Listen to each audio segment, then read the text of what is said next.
Hello दोस्तों, मैं Nilesh Patel MP की फर्स्ट क्लास में आपका स्वागत करता हूं। ठीक है, तो आज से आपकी एमपी की क्लास जो है रेगुलर स्टार्ट होने वाली है तथा और भी 2 सब्जेक्ट की क्लास आपकी रेगुलर स्टार्ट होगी। तो ठीक है, तो देखते हैं मध्य प्रदेश का गठन कैसे हुआ, मध्य प्रदेश कब बना। ठीक है, तो देखेंगे। जब 1836 अंग्रेजों का शासनकाल चल रहा था तो 2 नवंबर 1861 को एक एक्ट आता है। ठीक है, जब एक्ट आता है तो उसमें एक भाग जो रियासत थी सेंट्रल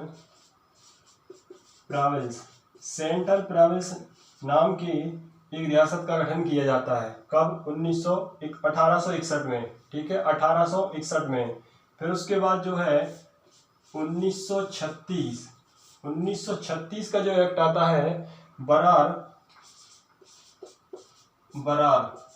को सेंट्रल प्रोविंस में जोड़ दिया जाता है, जिसकी राजधानी जो थी नागपुर इसकी राजधानी थी। 1936 के एक्ट के अनुसार सेंट्रल प्रोविंस को जो है बरार, दोनों को जोड़ दिया जाता है। इसका नाम हो जाता है सेंट्रल प्रोविंस एंड बरार। ठीक है, सेंट्रल प्रोविंस एंड बरार नाम हो जाता है। यहाँ पे महाकौशल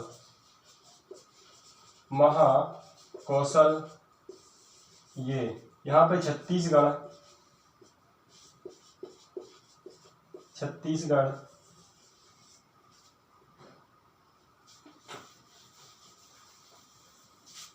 यहाँ पे मध्य भारत प्रदेश ये रियासतें राज्य चल रहा था। ठीक है, इसकी राजधानी जो है ग्वालियर और इंदौर, 2 राजधानी थी, इंदौर और ग्वालियर। 6 महीने ग्वालियर और 6 महीने इंदौर राजधानी थी इसकी। ठीक है, यहाँ पे भोपाल रियासत थी, यहाँ से भोपाल से इसका शासन चलता था, राजधानी भोपाल। ठीक है, यहाँ पे बुंदेलखंड, यहाँ पे विंध्य प्रदेश,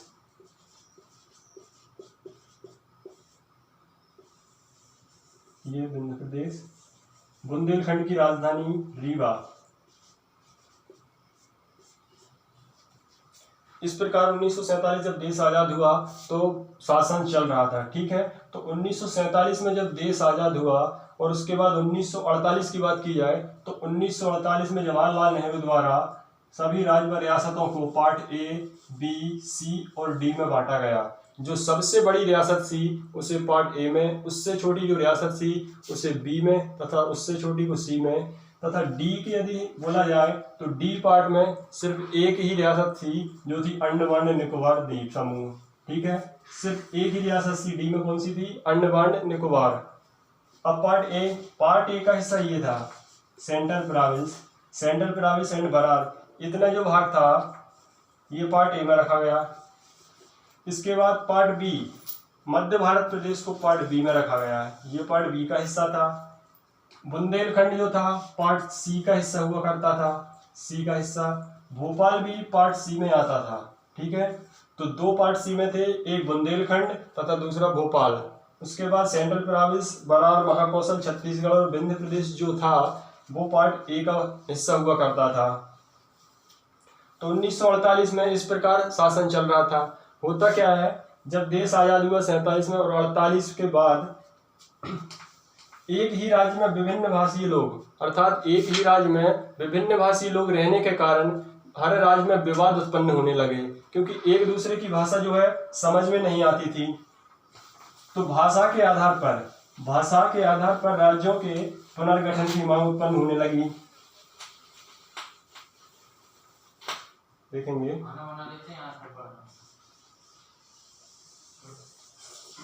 ये आपका भारत है।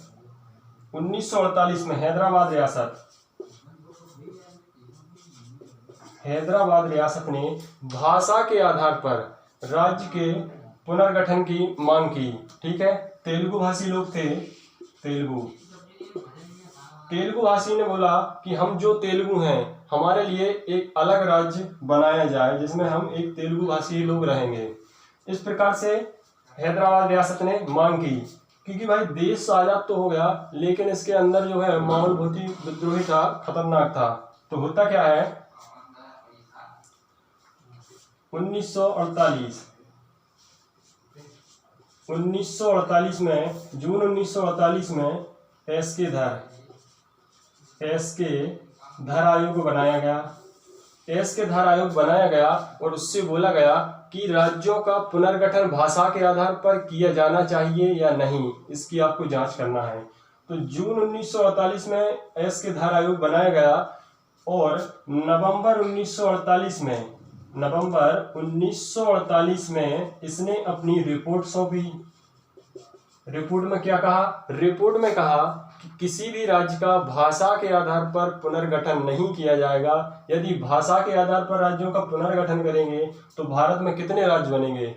ठीक है, तो बोले राज्य का पुनर्गठन जो है भाषा के आधार पर नहीं बल्कि वहां की प्रशासनिक शक्ति के आधार पर किया जाएगा। अब इस कमेटी की जांच के लिए जो है जेबीपी, जो जयपुर अधिवेशन हुआ था 1948 में, वहां पे जेबीपी कमेटी का गठन किया गया कि इसकी रिपोर्ट की जांच की जाए। ठीक है, कांग्रेस द्वारा ये कमेटी बनाई गई। तो जवाहरलाल नेहरू, बी से वल्लभ भाई पटेल और बी से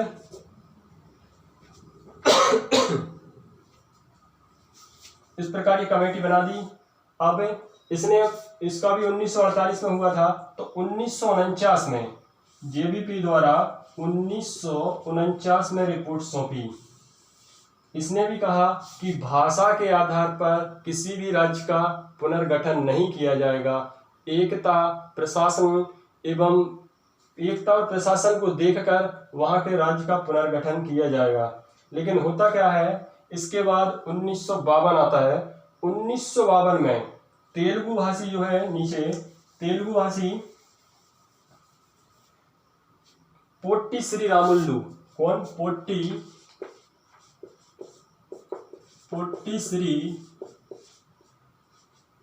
पोट्टी श्री रामुलु के नेतृत्व में 1952 में एक आंदोलन छिड़ता है तथा भाषा के आधार पर मांग के लिए। होता क्या है, ये आंदोलन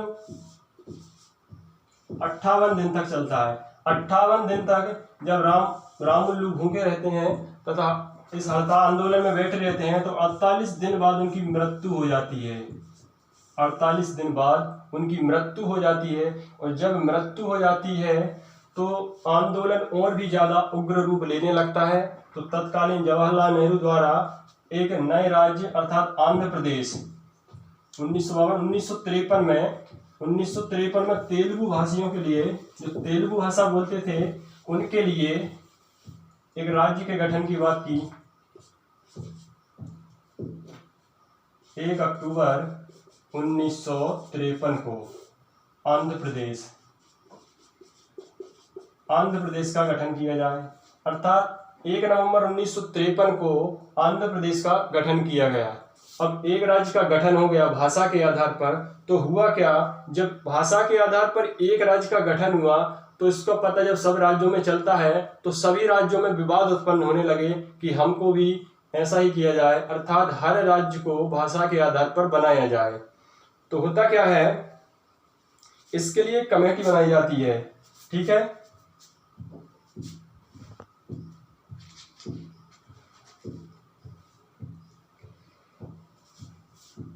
जवाहरलाल नेहरू द्वारा 1953 में एक आयोग बनाया जाता है, फजल अली आयोग।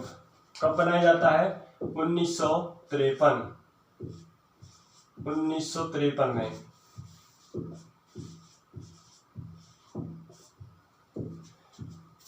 और 1953 में एक आयोग बनाया गया और इसमें कहा गया, इसमें 3 सदस्य थे, फजल अली, हृदयनाथ पुंजरू और के.एम. पाणिक्कर। ठीक है, अध्यक्ष कौन था? अध्यक्ष था हृदयनाथ, फजल अली जो था इसका अध्यक्ष हुआ करता था। ठीक है, तो इनसे बोला कि भाषा के आधार पर राज्यों का पुनर्गठन किया जाना है। तो इन्होंने को 1953 में गठन किया था इनने अपनी रिपोर्ट सौंपी और कहा कि पूरे भारत में 16 राज्य, ठीक है, 16 राज्य और 3 केंद्र शासित प्रदेश, 3 केंद्र शासित प्रदेश का गठन किया जाएगा। पूरे भारत में इन्होंने अपनी रिपोर्ट में बताया कि 16 राज्य भाषा के आधार पर, मतलब जो भी उन्होंने किया, और 3 केंद्र शासित प्रदेश का गठन किया जाएगा, ठीक है। लेकिन जब गठन किया जाएगा, गठन में यदि देखेंगे तो 14 राज्य और 6 केंद्र शासित प्रदेश का गठन किया गया। मांग हुई थी, बोला था 16 राज्य तथा 3 केंद्र शासित प्रदेश की, लेकिन गठन जब होता है तो 14 राज्य और 6 केंद्र शासित प्रदेश का गठन किया जाता है। अब इसके बाद आता है मध्य प्रदेश का। मध्य प्रदेश के गठन की बात आती है। भाषा के आधार पर मध्य प्रदेश का गठन भी होना है।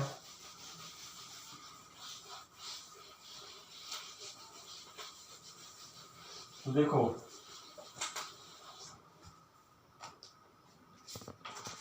अभी आपको बताया था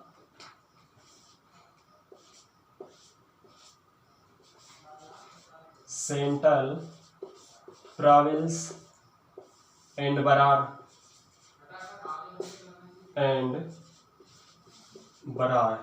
ये हिस्सा जो था सेंट्रल प्रोविंस और बरार के नाम से जाना जाता था, ठीक है।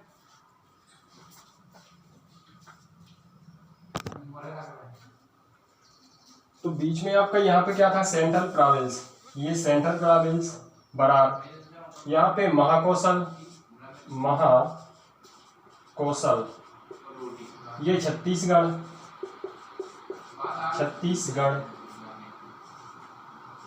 बुंदेलखंड, ठीक है,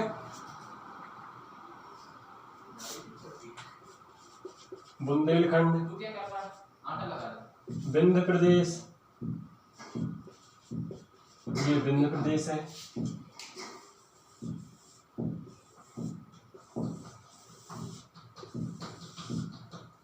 ये बरार अर्थात विदर्भ, बरार और विदर्भ। यहाँ पे मध्य भारत प्रदेश, यहाँ पे आपका भोपाल, राजधानी भोपाल, इसकी ग्वालियर, इंदौर, 2 राजधानी थी, अभी बताई थी आपको, ठीक है। और यहाँ की राजधानी जो थी नागपुर राजधानी थी, नागपुर। इस प्रकार से 1947 से 1955-56 तक मध्य प्रदेश का शासन चल रहा था। मध्य प्रदेश मतलब इस प्रकार से था, मध्य प्रदेश नाम का कोई राज्य नहीं था। जब मध्य प्रदेश के पुनर्गठन की बात आती है तो होता क्या है, बरार जो विदर्भ है, बरार अर्थात विदर्भ जो हिस्सा है, मुंबई को दिया जाता है पूर्ण रूप से। इसमें जो है दूसरी भाषा बोलते थे तो ये दिया जाता है पूर्ण रूप से मुंबई अर्थात वर्तमान महाराष्ट्र, ठीक है, महाराष्ट्र को दिया जाता है।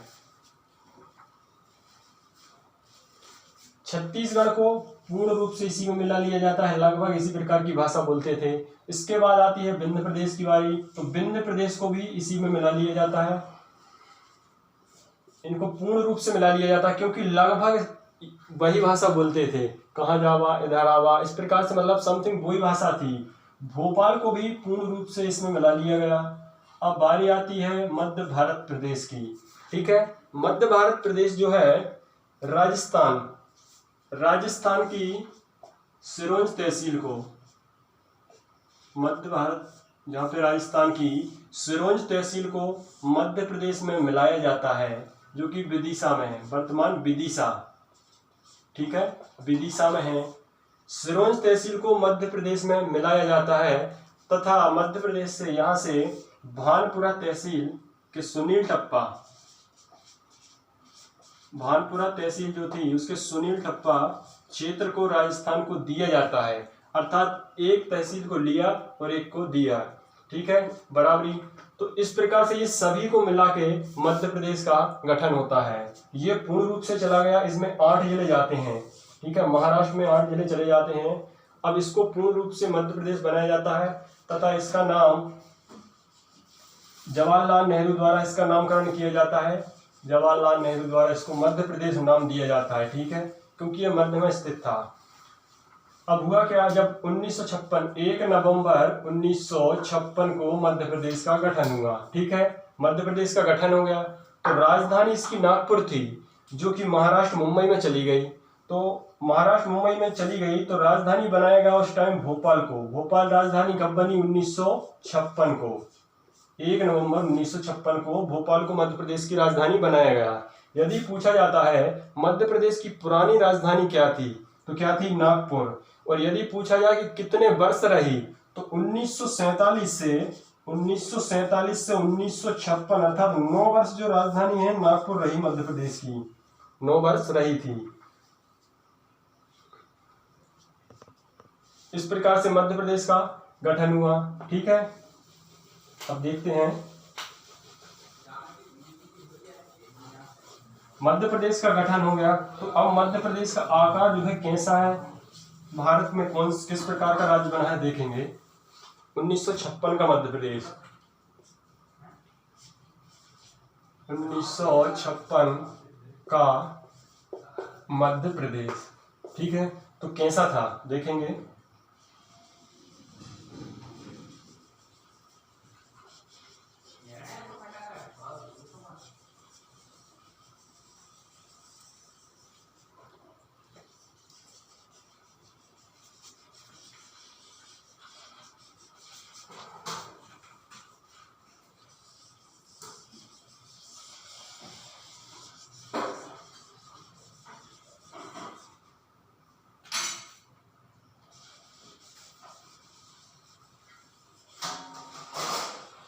तो 1956 की यदि बात की जाए तो मध्य प्रदेश का जो आकार था इस प्रकार का था, ठीक है।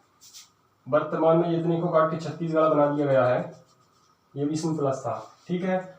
अब बात करेंगे मध्य प्रदेश 1956 की। 1956 में मध्य प्रदेश की बात करेंगे तो क्षेत्रफल के आधार पर मध्य प्रदेश सबसे बड़ा राज्य था। क्षेत्रफल के आधार पर मध्य प्रदेश सबसे बड़ा राज्य था, ठीक है। 443 446 ये इसका वर्ग किलोमीटर क्षेत्रफल था, सबसे बड़ा राज्य। अब यदि बात की जाए तो मध्य प्रदेश की जो लंबाई, ये उस time 960 kilometre 960 kilometre Madhya Pradesh की लंबाई थी, ठीक है। तथा चौड़ाई की बात की जाए तो 1126 किलोमीटर इसकी चौड़ाई थी 1956 के मध्य प्रदेश की। ये आपको कहीं की बुक में नहीं मिलेगा। तो ये 1126 और ये 960, क्षेत्रफल में सबसे बड़ा। और अब यदि बात की जाए मध्य प्रदेश की तो उस टाइम मध्य प्रदेश जो था 7 राज्यों से लगा हुआ था। वर्तमान मध्य प्रदेश 5 राज्यों से टच है, लेकिन 1956 का जो मध्य प्रदेश था 7 राज्यों से लगा हुआ था। कौन कौन से? पहला राजस्थान, दूसरा पहला राजस्थान, उत्तर प्रदेश, ठीक है, उत्तर प्रदेश, गुजरात, महाराष्ट्र, यहाँ पे महाराष्ट्र, ठीक है। महाराष्ट्र के बाद आंध्र प्रदेश, यहाँ पे आंध्र प्रदेश, उड़ीसा और बिहार, अर्थात 7 राज्यों से टच में था। वर्तमान में 5 से है, ठीक है। अब यदि बात की जाए तो 1956 के मध्य प्रदेश की, तो खनिज भंडार में सर्वाधिक जो खनिज है मध्य प्रदेश में होता था, ठीक है। खनिज में मध्य प्रदेश का पहला स्थान था।